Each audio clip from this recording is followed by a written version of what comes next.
నమస్తే అండి. నేను మీ doctor Shruti, consultant, fertility expert, 39 hospitals, LB Nagar branch. So ఈరోజు స్పర్మ్ అనాలిసిస్ గురించి మాట్లాడదాము. సో నార్మలీ పిల్లలు పుట్టకపోవటము, ఇన్ఫర్టిలిటీ ప్రాబ్లమ్స్ ఫీమేల్స్తో పాటు మేల్స్లో కూడా కామన్గా చూస్తూ ఉన్నాం అనమాట.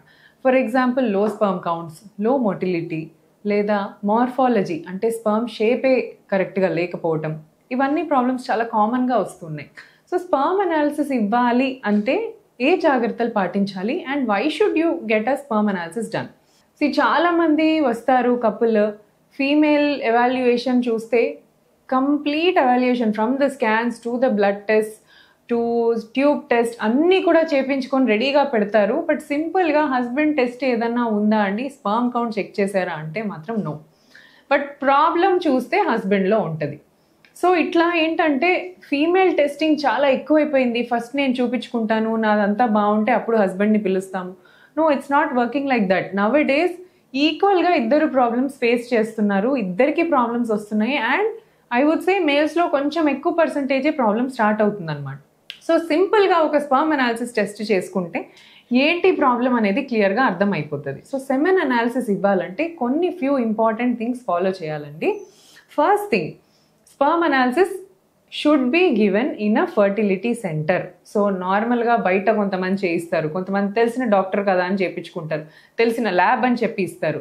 బట్ వాళ్ళు సర్టిఫైడ్ ఆండ్రాలజిస్ట్ కారనమాట. సో దే కాంట్ కరెక్ట్గా మనకి స్పర్మ్ కౌంట్ ఎంత, మొటిలిటీ ఎంత అని ఇచ్చే ఎక్స్పీరియన్స్ వాళ్ళల్లో ఉండదు.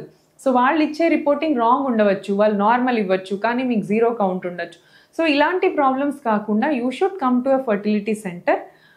ఫర్టిలిటీ సెంటర్లో WHO గైడ్ లైన్స్ ప్రకారం మనం స్పర్మ్ కౌంట్ అనాలిసిస్ చేస్తాం కాబట్టి మీ స్పర్మ్ రిపోర్ట్ 100% అక్యురేట్ ఉండే ఛాన్స్ ఉంటుంది అనమాట. సో స్పర్మ్ అనాలిసిస్ చేయాలంటే హస్బెండ్ వైఫ్కి కలిసి ఉండి, అంటే లాస్ట్ టైం స్పర్మ్ రిలీజ్ చేసి అట్లీస్ట్ ఒక 3 days గ్యాప్ అయినా ఉండాలి. ఫర్ ఎగ్జాంపుల్ లాస్ట్ స్పర్మ్ రిలీజ్కి ఇప్పటికీ more than 1 week or more than 1 month అయిపోయింది అనుకోండి, వీళ్ళల్లో వాల్యూమ్ ఎక్కువ వస్తుంది. ఎందుకంటే రిలీజ్ కాలేదు, చాలా రోజుల నుంచి రిలీజ్ కాలేదు కాబట్టి వాల్యూమ్ చాలా ఎక్కువ వస్తుంది. బట్ డెడ్ స్పర్మ్స్ ఉంటాయి మొత్తం అందులో. సో ఆటోమేటికలీ మీ కౌంట్ రాంగ్ వచ్చేస్తుంది. అండ్ టూ లెస్ గ్యాప్, అంటే నిన్ననే కలిసి ఉండి లేదా నిన్ననే స్పర్మ్ రిలీజ్ అయ్యి మళ్ళీ ఈరోజు అనాలిసిస్కి మీరు వచ్చారనుకోండి, వాల్యూమ్ చాలా తక్కువగా వస్తుంది. బట్ అందులో కణాలు మొటిలిటీ అవన్నీ బాగుంటాయి. సో వాల్యూమ్ తక్కువ అన్నట్టు చూపిస్తుంది అనమాట. So both of them are inaccurate reports. So 3 to 5 days of gap ఉన్న కణాల దాన్ని చెక్ చేస్తే అప్పుడు మనకి కరెక్ట్గా కౌంట్ అనేది తెలుస్తుంది. అండ్ ఇంకొకటి, స్పర్మ్ టెస్టింగ్కి ముందు నేను ఇంతకు ముందే ఆల్కహాల్ తీసుకున్నానండి, మొన్ననే ఫీవర్ వచ్చింది, నాకు లాస్ట్ నైటే పార్టీ జరిగింది, అందుకనే ఈరోజు ఇవ్వలేకపోతున్నాను. So this all doesn't matter. So మీకు నిన్న ఫీవర్ వచ్చినా, మీరు పార్టీ జరిగినా, టూ మచ్గా నాన్ వెజ్ తీసుకున్నా, స్వీట్స్ తీసుకున్నా, ఆల్కహాల్ తీసుకున్నా, దానివల్ల ఈ 3-4 daysలో వచ్చే ప్రభావం ఏమీ ఉండదు. సో ఈరోజు మీరు ఈ స్పర్మ్ ఇచ్చారు అంటే the sperms are produced almost 3 months back. మీ బాడీలో ప్రొడక్షన్ 3 months బ్యాకే జరిగి అవి ఇప్పుడు బయటికి రిలీజ్ అవుతాయి అన్నమాట. సో ఈ 2-3 daysలో చేసిన యాక్టివిటీస్కి రిపోర్ట్కి ఎలాంటి సంబంధము లేదు.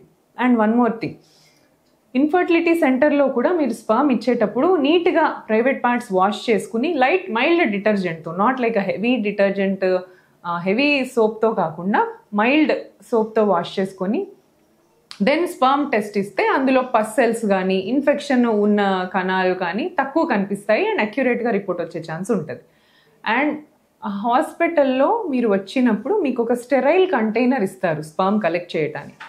సో స్పర్మ్ కలెక్ట్ చేసేటప్పుడు కంప్లీట్గా అందులోనే రిలీజ్ అయ్యేటట్టుగా చూసుకోవాలన్నమాట. So whenever you are trying to ejaculate the sperm, కరెక్ట్గా కంటైనర్లో మొత్తం స్పర్మ్ పడేటట్టు చూసుకోవాలి. ఎందుకంటే మీరు బయట స్పిల్ అయినా లేదా ఫస్ట్ డ్రాప్స్ వదిలేసి తర్వాత అది పట్టినా స్పర్మ్ కౌంట్ అనేది richest in the first few drops of semen. First drop ఏదైతే వస్తుందో దాంట్లో చాలా హై కౌంట్ ఉంటుంది అనమాట. It is very rich in sperms. So అది మిస్ చేయకూడదు. సో ఇది కరెక్ట్గా దాన్ని మీరు కలెక్ట్ చేస్తేనే స్పర్మ్ రిపోర్ట్ అనేది కరెక్ట్ వస్తుంది. వన్ మోర్ థింగ్, ఈ home collection. So home collection చేయొచ్చా? మాకు ఇక్కడ ఇవ్వాలంటే ఇబ్బందిగా ఉంది స్పర్మ్ ఇవ్వాలంటే, too much crowded place. Of course you will be given a separate room. You will have privacy, మీకు అవన్నీ ఉంటాయి. బట్ స్టిల్ కొంతమంది ఫీల్ అవుతూ ఉంటారు కి ఇక్కడ ఇవ్వటం కొద్దిగా ఇబ్బంది అనిపిస్తుంది అని. హోమ్ కలెక్షన్ అనే ఒకటి ఉంది, but with proper consent, with proper documentation, అన్నీ కరెక్ట్గా మెజర్స్ తీసుకొని అన్నీ ఎక్స్ప్లెయిన్ చేసి వాళ్ళ దగ్గర సిగ్నేచర్ మేము మాస్ పర్మే కలెక్ట్ చేస్తున్నాము అని అన్నీ తీసుకొని జాగ్రత్తగా పంపిస్తాం. బికాస్ ఫ్యూ ఇన్సిడెన్సెస్లో ఏం జరిగిందంటే they have taken the sperm bottle but they have collected somebody else, ఎవరిదో స్పామ్ కలెక్ట్ చేసుకుని తీసుకొచ్చారు. సో ఇలాంటి మిస్టేక్స్ జరుగుతాయి కాబట్టి హోమ్ కలెక్షన్ కొద్దిగా risky. So in centre in house కలెక్షనే అక్యురేట్గా మనం కౌంట్ డిటెక్ట్ చేయొచ్చు అనమాట. సో స్పర్మ్ కౌంట్లో ప్రాబ్లం ఉంది అని తెలిసింది, then what? You will have solution for everything. Low sperm count ఉన్న మెడిసిన్ ఉంటుంది, కదలికలో ఉన్న medicine, lifestyle modifications, food changes ఇవన్నీ చేసుకోవచ్చు. అలాగే జీరో కౌంట్స్ ఉన్నా కూడా ట్రీట్మెంట్ టీజా ద్వారా, మైక్రో టెజే ద్వారా వీటన్నిటి ద్వారా జీరో స్పర్మ్ కౌంట్స్ ఉన్న వాళ్ళల్లో కూడా హ్యాపీగా పిల్లలు కలిగే అవకాశం ఉండొచ్చు. So this is all about semen analysis. ఇది ఎందుకు చెప్తున్నానంటే చాలామంది ఇంకా కూడా స్పర్మ్ అనాలిసిస్ ముందుకు వచ్చి చేయించుకోవట్లేదు. రీసెంట్గా I have heard one story that one guy came, he's unmarried, తనకి మ్యారేజ్ అవ్వలేదు, but then he wanted to give sperm. Generally మనం మ్యారీడ్ వాళ్ళకి తీసుకుంటాం అన్నమాట.